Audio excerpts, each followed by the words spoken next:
नमस्कार class 9th UP board के सभी बच्चों को जय हिंद। तो बच्चों आज से हम लोग बालाजी पब्लिकेशन की किताब जो मैथमेटिक्स की चलती है उसको बच्चों आज से हम लोग डेली सॉल्व करेंगे। तो बच्चों अगर आप लोग वीडियो पर नए हैं तो वीडियो को लाइक सब्सक्राइब एंड शेयर करना बिल्कुल ना भूलें। बच्चों हम आप लोगों को एक एक क्वेश्चंस लगाएंगे, जितने भी आपके क्वेश्चंस आपके बुक में होंगे वो सारे के सारे क्वेश्चंस आपके लगाए जाएंगे। तो बच्चों आज से आपको करना क्या है, आपको अपने पास बालाजी पब्लिकेशन की मैथ की जो किताब आती है कक्षा 9 की, वो यहाँ पर आपको अपने साथ रखना है। ठीक है, जब भी हम क्लास लेंगे तो वो आपको अपने साथ रखना है और साथ साथ में आपको अपनी एक फेयर कॉपी बनानी है। ठीक है, आप सभी लोग अपनी अपनी एक फेयर कॉपी को बनाएंगे। जितने भी आपको मैं सवाल लगाऊंगा वो आप सभी लोग अपने फेयर कॉपी में अच्छे प्रकार से लगाएंगे। और बच्चों साथ साथ में आप लोग अपने साथ में एक रफ कॉपी को भी साथ में रखना है। कई बार हम आपको कोई क्वेश्चंस लगाने को देंगे तो आप लोगों को वो क्वेश्चंस उसी टाइम लगाना होता है। तो बच्चों आपको 3 चीजें आपको साथ में रखना है। जो भी आप में जहां पर लिखना होगा वो हम आपको वीडियो में बताते जाएंगे। तो आपको 3 चीजें अभी के अभी साथ रखनी होगी।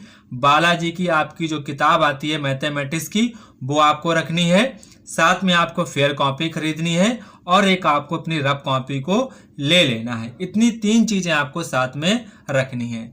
तो बच्चों आज से हम लोग प्रश्नावली 1A.1 को सॉल्व करेंगे, जो कि बच्चों आपकी पहली प्रश्नावली रहने वाली है। ठीक है, आप सभी लोग इस प्रश्नावली को अच्छे प्रकार से सॉल्व करेंगे ताकि बच्चों आपका कोई भी क्वेश्चन आपका ना छूटने पाए। ठीक है, तो अगर बच्चों आप लोग वीडियो पर नए हैं तो वीडियो को लाइक सब्सक्राइब एंड शेयर करना बिल्कुल ना भूलें। तो बच्चों आज हम लोग जो आपकी प्रश्नावली रहेगी 1A, जो बच्चों आपकी प्रश्नावली रहेगी यहाँ पर 1A.1, ये जो आपकी प्रश्नावली रहेगी इसको बच्चों आज हम लोग सॉल्व करेंगे। ठीक है, तो बच्चों आप सभी लोग जितने भी आपके फ्रेंड्स वगैरह हों उनको वीडियो शेयर कर देनी है ताकि वो भी लोग पढ़ सकें।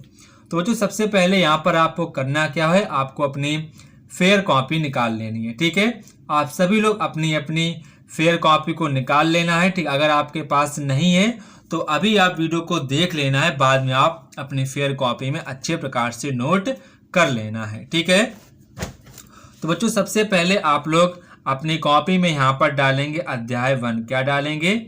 अध्याय 1 डालेंगे। क्या डालेंगे? अध्याय 1 डालेंगे। ठीक है, इसके बाद यहाँ पर आपको डालना होगा संख्या पद्धति। क्या डालेंगे? संख्या पद्धति आपको डालना होगा। संख्या पद्धति आपको डालना होगा। तो पहले बच्चों हम लोग थोड़ा बहुत थ्योरी को समझ लेते हैं कि थ्योरी में क्या क्या चीजें होती हैं। वास्तविक संख्या किसे कहते हैं, प्राकृतिक संख्या किसे कहते हैं, पूर्ण संख्या किसे कहते हैं, पूर्णांक संख्या क्या होती हैं, अपरिमेय संख्या क्या होती हैं। पहले हम लोग इन चीजों को अगर जान लेंगे तो हम एक्सरसाइज को काफी आसानी से सॉल्व कर पाएंगे। तो बच्चों सबसे पहले आप लोग क्या करेंगे, काले पेन से अपनी कॉपी पर, काले पेन से आप लोगों को अपनी कॉपी पर हेडिंग डालनी है वास्तविक संख्याएं। ठीक है, काले पेन से डालनी होगी वास्तविक संख्याएं। यहाँ पर आपको हेडिंग डालनी होगी वास्तविक संख्याएं। बच्चों इसकी अंग्रेजी होती है रियल नंबर्स। क्या होती है? Real numbers. ये यहाँ पर आपको हेडिंग डाल लेनी है। इसके बच्चों आप पहले इसकी डेफिनेशन को लिखेंगे। डेफिनेशन क्या होती है, आप जो मैं आपको डेफिनेशन लिखा हूँ आप वही डेफिनेशन लिखनी है। तो बच्चों इसकी आप डेफिनेशन लिखेंगे, वास्तविक संख्या की डेफिनेशन लिखेंगे, वह संख्या जो या तो परमेय हो या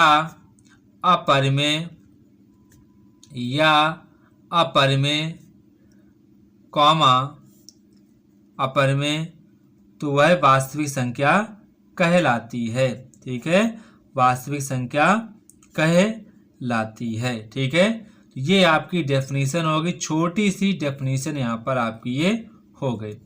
अब बच्चों यहाँ पर आपको इतनी बात ये समझ में आ गई होगी। बच्चों यहाँ पर आपको बात ध्यान रखना है, वास्तविक संख्या को बच्चों क्या होता है, वास्तविक संख्याओं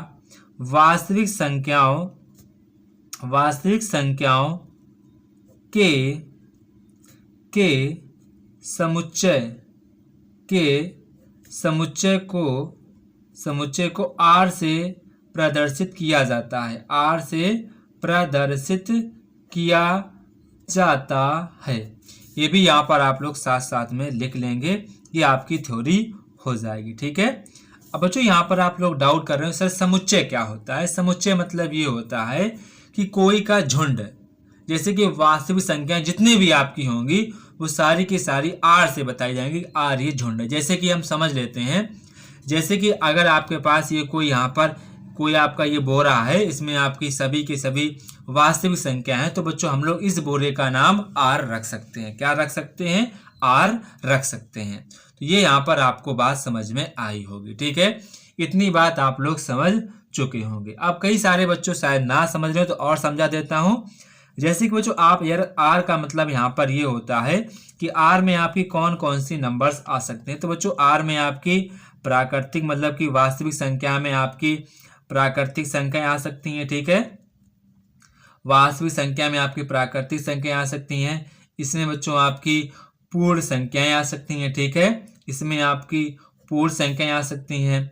इसमें बच्चों आपके जितने भी आपके पूर्णांक होते हैं वो सारे के सारे पूर्णांक आएंगे। इसमें बच्चों जितने भी आपकी अपरिमेय संख्याएं होती हैं, जैसे √3 है, √2 है, ये सभी की सभी आपकी अपरिमेय संख्याएं इसमें भी आपकी वास्तविक संख्याओं में ही आती हैं। इसके बाद आपकी जो परमेय संख्याएं होती हैं, परमेय संख्याएं वो भी आपकी वास्तविक संख्याओं के अंतर्गत ही आती हैं। और भी आपकी जितनी संख्याएं होती हैं, आवाज सम संख्याएं, जितनी भी आपकी संख्या हैं वो जो सभी की सभी आपकी वास्तविक संख्याओं के अंतर्गत आती हैं। ये बच्चों यहाँ तक आपको काले पेन से हेडिंग डालें, इसका आपको यहाँ तक कि नीले पेन से ही लिखना है। तो अब हमारे ख्याल से आपको बातें समझ में आ रही होंगी। ठीक है, इसके बच्चों आपको नेक्स्ट आपको काले पेन से यहाँ पर हेडिंग डालनी होगी प्राकृतिक संख्या। क्या हेडिंग डालनी होगी? प्राकृतिक संख्या आपको हेडिंग डालनी होगी। इसकी बच्चों अंग्रेजी होती है नेचुरल नंबर्स। क्या होती है? नेचुरल नंबर्स इसकी बच्चों आपकी मीनिंग होती है। तो बच्चों प्राकृतिक संख्या क्या होती है, इसको आपको डेफिनेशन की आवश्यकता नहीं, इसको आप समझना है। बच्चों प्राकृतिक संख्याएं आपकी वो संख्याएं होती हैं जो बच्चों 1 से स्टार्ट होती हैं और बच्चों आपकी अनंत तक जाती हैं। कहाँ तक जाती हैं? अनंत तक जाती हैं। कहाँ तक जाती हैं? अनंत तक ये बच्चों जाती हैं, अनंत तक आपकी ये जाती हैं। तो ये बच्चों आपकी प्राकृतिक संख्याएं कहलाती हैं। ठीक है, ये बच्चों आपकी क्या कहलाती हैं? प्राकृतिक संख्याएं कहलाती हैं। ठीक है, अब बच्चों यहाँ पर हम लोग बात कर लेते हैं पूर्ण संख्याएं कौन सी होती हैं। पूर्ण संख्याएं, कई सारे बच्चों के में डाउट रहता है कि पूर्ण संख्याएं क्या होती हैं। ठीक है, तो पूर्ण संख्याएं जान लेंगे कि पूर्ण संख्याएं क्या होती हैं।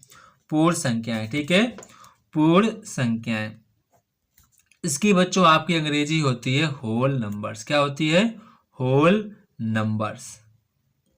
होल नंबर्स बच्चों यहाँ पर पूर्ण संख्याओं को W से करते हैं प्रदर्शित। किससे करते हैं? बच्चों यही आपका समुच्चय होता है। इसको समुच्चय में ऐसे ही लिखा जाता है। जब आप क्लास 11th में आएंगे तो आप पहला ही चैप्टर पढ़ेंगे समुच्चय वाला। ठीक है, तो वहां पर आप इन बातों को समझेंगे, पहले आप इतना ही समझ लीजिएगा।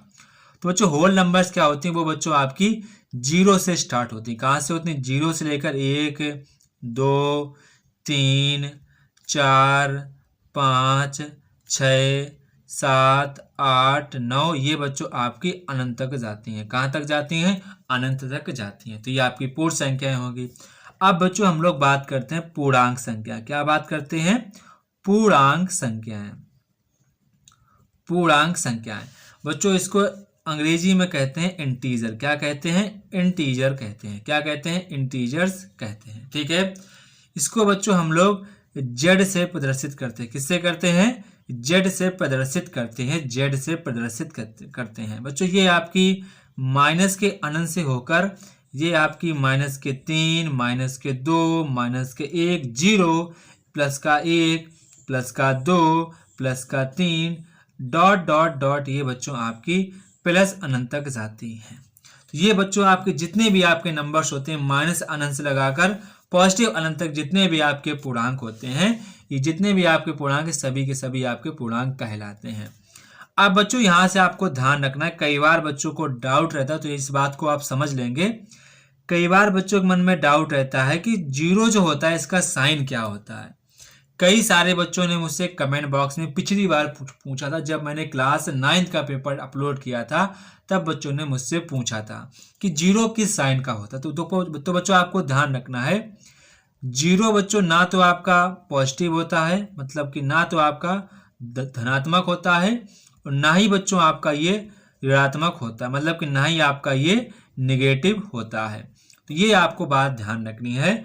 और बच्चों यहाँ पर आपको ध्यान रखनी है, 1 से लगाकर अनंत तक की ये बच्चों सभी के सभी आपके धनात्मक पूर्णांक होते हैं। कैसे होते हैं?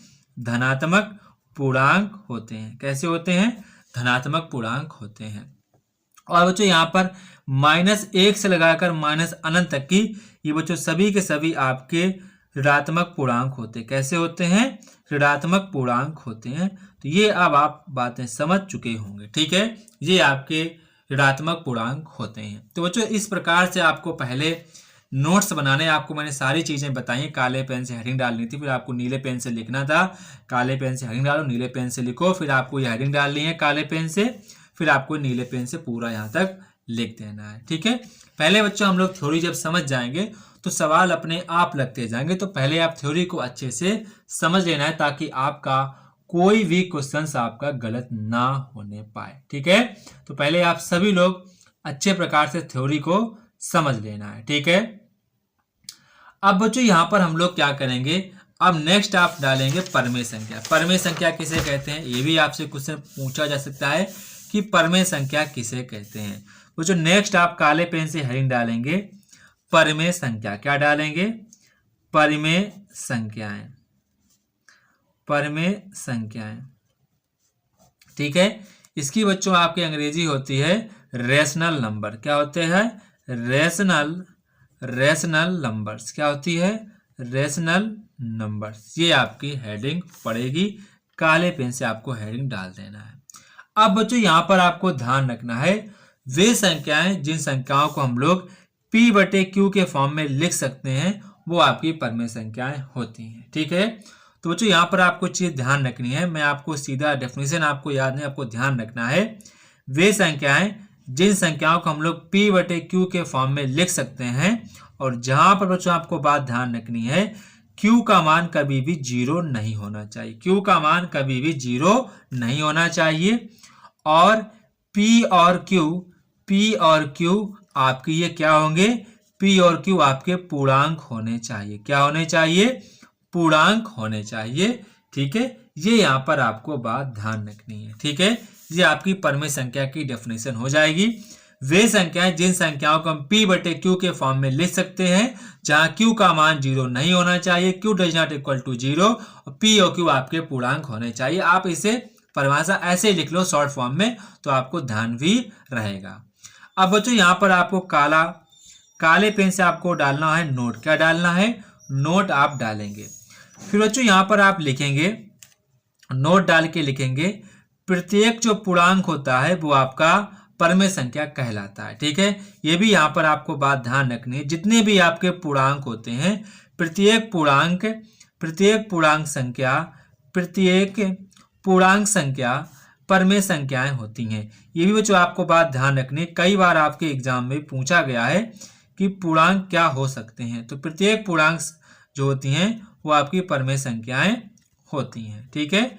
परमेय संख्याएं होती हैं, ये यहाँ पर आपको बात ध्यान रखनी है। अगर आप लिखना चाहो एग्जाम्पल के तौर पे आप लिखना चाहो तो आप लिख सकते हैं, जैसे कि 1 आपका पूर्णांक है तो ये आपकी परमेय संख्या हो जाएगी, 2 आपका पूर्णांक है तो ये भी आपकी परमेय संख्या हो जाएगी। आप बच्चों 2 को लिख सकते हैं 2/1, तो भी आपका हो जाएगा परमेय संख्या, और केवल 2 लिखोगे तो आपका पूर्णांक ही रहेगा। तो ये हमारे ख्याल से आपको बात समझ में आई होगी, ठीक है। यहाँ तक बच्चों आपको समझ में आया है, तो अभी आप थम्स अप करेंगे, ठीक है। इसके बाद बच्चों यहाँ पर आप नेक्स्ट आप हेडिंग डालेंगे, काले पेन से हेडिंग डालेंगे, सभी बच्चे साथ साथ चलेंगे। आप हेडिंग डालेंगे वास्तविक। क्या हेडिंग डालेंगे?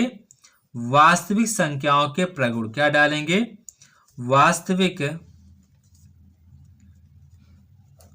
वास्तविक संख्याओं के प्रगुण, क्या डालेंगे, प्रगुण, ये आप हेडिंग डालेंगे, काले पेन से डालेंगे, वास्तविक संख्याओं के प्रगुण हेडिंग डालेंगे। ठीक है, ये यहाँ पर आपको हेडिंग डालनी है, वास्तविक संख्याओं के प्रगुण की हेडिंग आपको डाल लेनी है। अब बच्चों आप लोगों ने क्लास 8th में नियम पढ़े होंगे, संबरक का नियम, सहचार का नियम, ये आपने कई सारे नियम पढ़ेंगे, वो आपकी वास्तविक संख्याओं में भी लगते हैं, उनको भी आपको सिर्फ और सिर्फ याद रखना है, उनका इतना ज़्यादा औचित्य नहीं है, ना वो आपसे अब कहीं पूछे जाएंगे, सिर्फ आपको याद रखना है। ठीक है, तो मैं आपको ज़्यादा डिटेल में नहीं बताऊंगा क्योंकि ये ज़्यादा आपके किताब में नहीं पूछे गए, ना ही आपसे कभी एग्जाम में पूछे जाएंगे। ठीक है, बस आपको इनके याद रखना क्या क्या होते हैं। तो पहला बच्चों आप नियम डालेंगे, काले पेन से नियम डालेंगे, संबरक का नियम, क्या डालेंगे, संबरक नियम, या आप लिख सकते संबरक का नियम, या केवल लिखो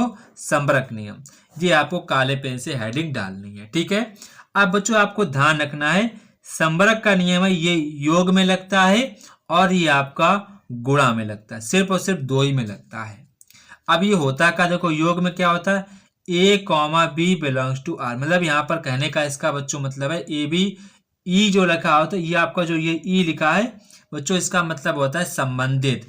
इंग्लिश में बच्चों इसका मतलब होता है, इसका मतलब होता है बिलोंग्स टू, क्या होता है, बिलोंग्स टू, इसका मतलब क्या होता है, बिलोंग्स टू इसका मतलब होता है। तो इसका मतलब है ए और बी वास्तविक संख्याएं, इसका मतलब क्या है, ए बी आपकी क्या है, वास्तविक संख्याएं। अगर बच्चों आपकी ए बी वास्तविक संख्याएं हैं तो ए प्लस बी आपकी क्या होगी, तो ये भी सर हमारी वास्तविक संख्याएं ही होंगी। तो ये आपका संबरक नियम कहलाता है। जैसे कि अगर बच्चों आपके, ध्यान रखो यहाँ पर समझो, अगर आपके 5 आपकी संख्या है, वास्तविक संख्या है, 2 भी आपकी वास्तविक संख्या है, अगर बच्चों इनको हम जोड़ देंगे तो 7 आपकी संख्या नहीं होगी वास्तविक संख्या, तो बिल्कुल सही बात है।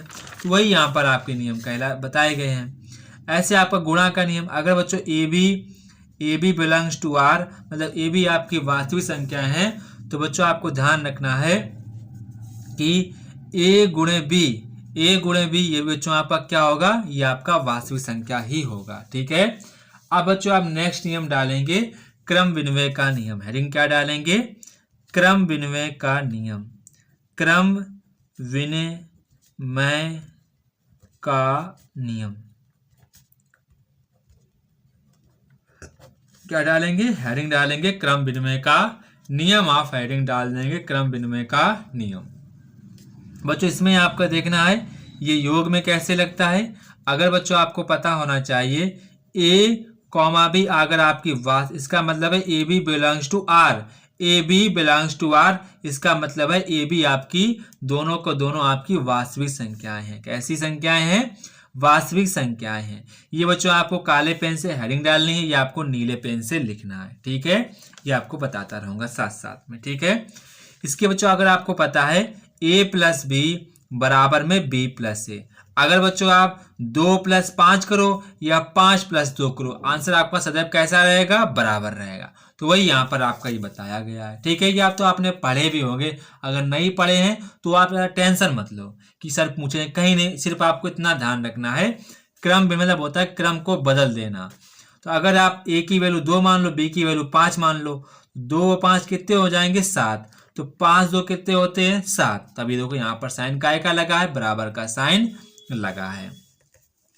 इसके बच्चों आपका ये गुणा में भी लगता है, किसमें लगता है, गुणा में भी लगता है। अगर बच्चों आपके ए बी आपके अगर वास्तविक संख्या है, मतलब रियल नंबर्स हैं, तो बच्चों आपको पता होना चाहिए a गुणे बी बराबर में b गुणे आपका a हो जाएगा। अगर 2 गुणे 5 आपका 10 हो जाएगा, तो 5 गुणे 2 आपका, तो भी तो आपका 10 होगा, नहीं होगा। तो ये भी यहाँ पर आपको बात समझ में आ गई होगी। ठीक है, आ गई होगी। इसके बाद जो आपको हेडिंग डालनी है, सहचार नियम, क्या हेडिंग डालनी है, सहचार नियम, सहचर नियम। ठीक है, सहचर नियम आपको यहाँ पर डालना होगा, सहचर नियम। ये बच्चों आपको ध्यान रखना है, ये योग में कैसे लगता है वो आपको ध्यान रखना है। ये आपको काले पेन से हेडिंग डालनी होगी, a कॉमा बी कॉमा सी। ये बच्चों अगर आपकी वास्तविक संख्याएं हैं तो बच्चों a प्लस बी प्लस सी बराबर ए प्लस बी ब्रैकेट बंद, ये बच्चों आपका सहचार नियम होता है। अगर जैसे बच्चों आपको यहाँ पर मैं समझा देता हूँ, पर आपको वो चीज़ लिखनी नहीं है, ठीक है, समझा लो।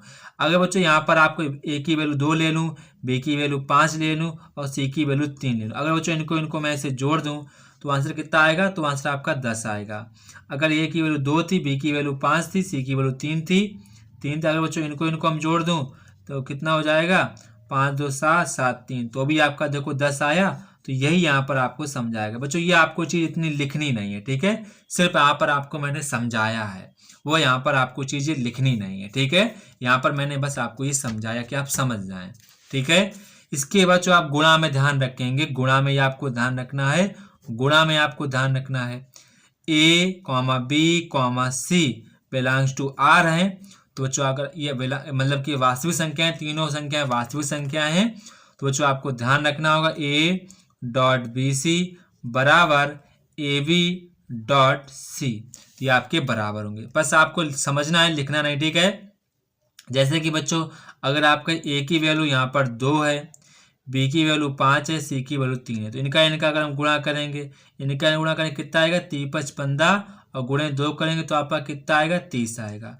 अब बच्चों यहाँ पर भी चेक कर लो, ए की वैल्यू कितनी थी, 2 थी, बी की वैल्यू आपकी 5 थी, गुणा करेंगे और सी की वैल्यू 3 2 पंचे 10 और 10 गुणे 3 कितना हो जाएगा, 30। देखो यहाँ पर आपका बराबर आया। तो यही आपको चीज़ मैंने समझाने की कोशिश की थी। तो ये आपको इतना बच्चों लिखना नहीं है, ठीक है, सिर्फ यहाँ पर आपको बातें ये समझनी थी, वो आपको चीज़ें ये लिखनी नहीं थी, ठीक है, सिर्फ और सिर्फ आपको चीज़ें ये समझनी ही थी, ठीक है। इतनी आप चीज़ें शायद समझ चुके होंगे, ठीक है। इसमें आपको कोई डाउट तो नहीं है, आप इतना पहले बताइएगा, कमेंट बॉक्स में कमेंट करके जरूर बताते रहेंगे, ठीक है।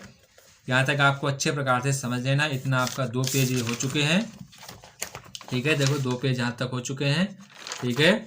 अब बच्चों यहाँ पर नेक्स्ट आपको हेडिंग डालनी है, काले पेन से हेडिंग डालनी है, तत्समक अवयव। क्या हेडिंग डालनी है, तत्समक अवयव, तत्समक अवयव, तत्समक अवयव, ठीक है, ये आपको हेडिंग डालनी है, काले पेन से आपको हेडिंग डालनी है, ठीक है, काले पेन से हेडिंग डालनी है, ठीक है। आप सभी लोग हेडिंग डालेंगे बच्चों। यहाँ पर ये नियम होता है, योग में लगता है, गुणा में भी लगता है, ठीक है। जैसे कि बच्चों यहाँ पर आपको ध्यान रखना है, अगर बच्चों हम लोग ए में जोड़ेंगे 0 या फिर 0 में ए जोड़ो तो आपका हमेशा आंसर कितना आएगा, हमेशा बच्चों आपका आंसर एक ही आएगा, ए आएगा, मतलब कितना आएगा, ए आएगा। जैसे कि चाहे आप 5 में जोड़ो 0, चाहे 0 में 5 जोड़ो, तो आपका आंसर हमेशा कितना आएगा, 5 ही आएगा। लेकिन ये बच्चों आपको चीज़ लिखनी नहीं है नीचे, ठीक है, लिखना नहीं, ये चीज़ आपको समझा दिया हूँ, पर आपको लिखेंगे नहीं, फिर आपके नोट्स बेकार हो जाएंगे, ठीक है। जो आप नोट्स बना रहे हैं उसमें आप किचड़ पिचड़ हो जाएगी, इसलिए आपको इन चीज़ों को लिखना नहीं है, आप ध्यान रखना है, ठीक है बच्चों। पीछे साइड बच्चों आप लिखेंगे तत्समक अवयव, जो योग में आपका होता है वो बच्चों आपका 0 होता है। क्या होता है, तत्समक जो आपका अवयव होता है गुणा में, वो आपको ध्यान रखना, वो आपका 0 होता है। क्या होता है, 0 होता है। अब बच्चों गुणा में देखो, चाहे बच्चों आप गुणा 1 में 1 का करो, चाहे 1 में गुणा ए का करो, आंसर सदैव आपका आंसर ए ही आएगा। जैसे कि चाहे आप 5 का गुणा 1 में करो, चाहे 1 का गुणा 5 में करो, तो आपका सदैव आंसर कितना आएगा, सदैव बच्चों आपका आंसर 5 ही आएगा। तो ये आपको बात लिखनी नहीं है, सिर्फ और सिर्फ आपको बात ही समझनी थी। यहाँ पर जो आप बात ध्यान रखेंगे, तत्समक अवयव जो होता है गुणा में, वो बच्चों आपका सदैव 1 होता है। कितना होता है, 1। जैसे यहाँ पर मैंने 1 का गुणा किया तभी 1 होता है, यहाँ पर 0 किया तो 0 होता है, ठीक है। तो ये बात आपको समझ में आ गई होगी, ठीक है।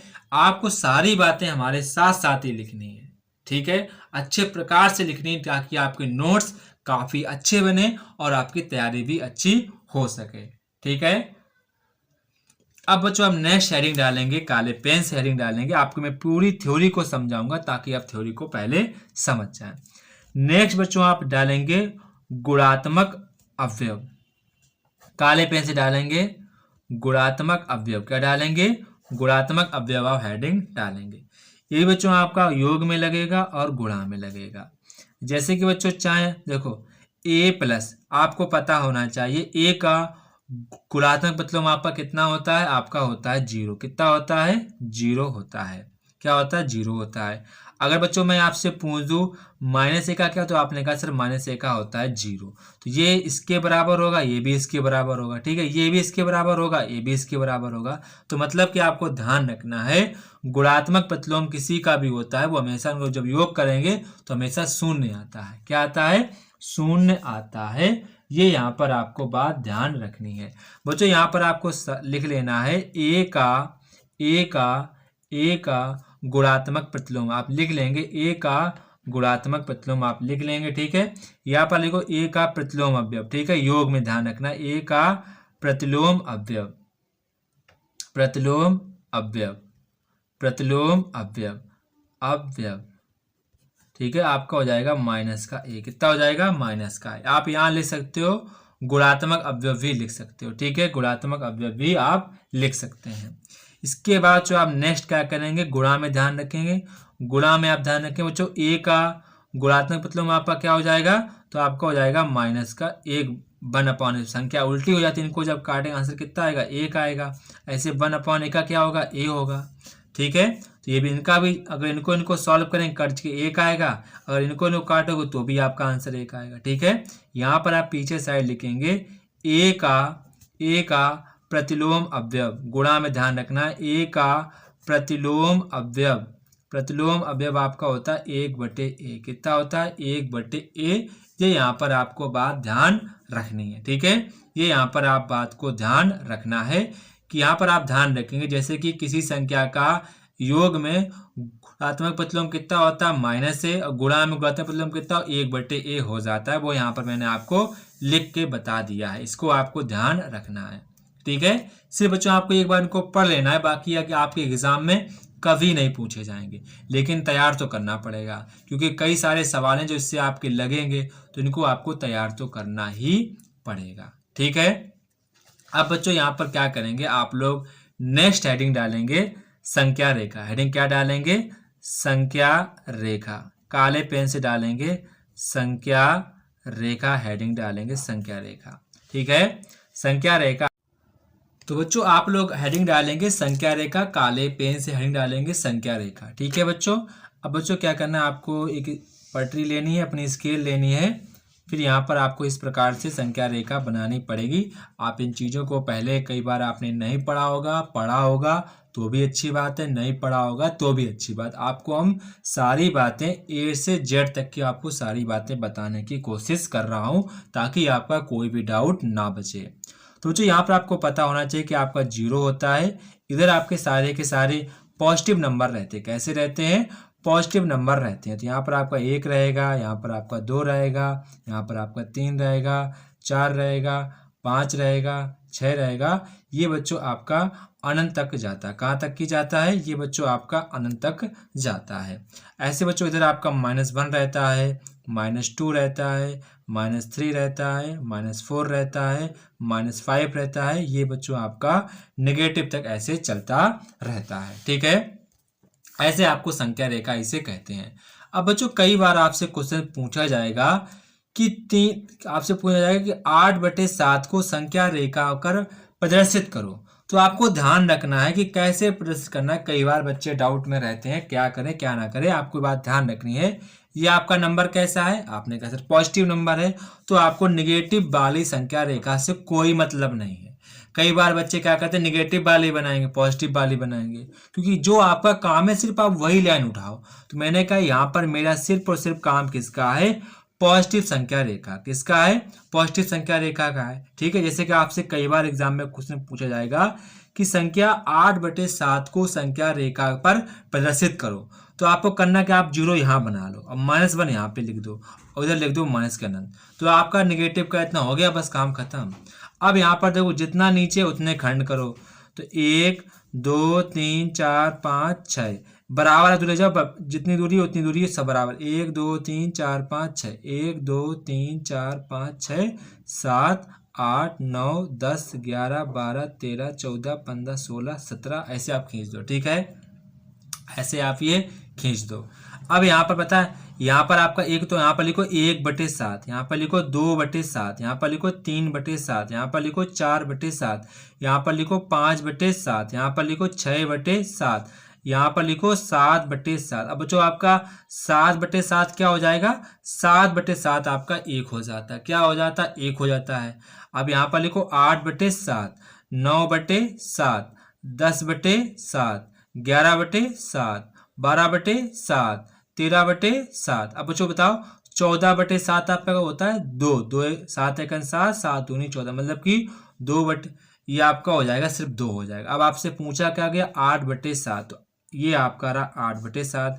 अगर ये आपसे कोई पूछता बताओ 11/7 कहाँ होगा, तो आप फट देखेंगे सर 11/7 ये होगा। अगर आपसे कोई कह जाता 2 बताओ कहाँ पर होगा, 2 आपका ये होगा।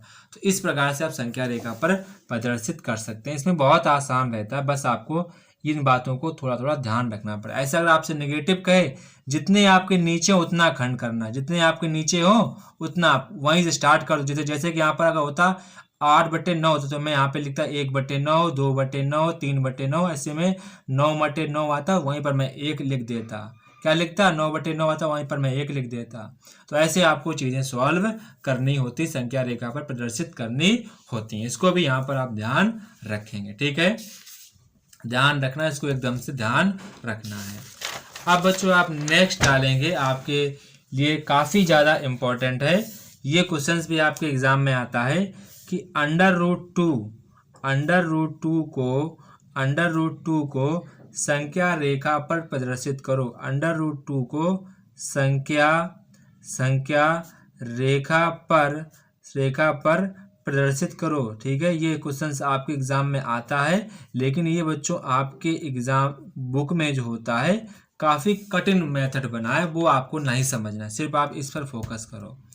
सबसे पहले बच्चों आपको करना क्या है, जैसे कि यहाँ पर आपका 2 लिखा है, 2 के खंड करो, तो आपने कहा सर 2 के खंड हो जाएंगे 1 गुणे 2, कितने हो जाएंगे 1 गुणे 2, आपके 2 के खंड ये हो जाएंगे। आपने कहा सर इसके हमारे खंड हो जाएंगे 1 गुणे 2 खंड हो जाएंगे। ठीक है, ये यहाँ पर आपको बात ध्यान रखनी है, ऐसे आपको खंड कर लेने हैं।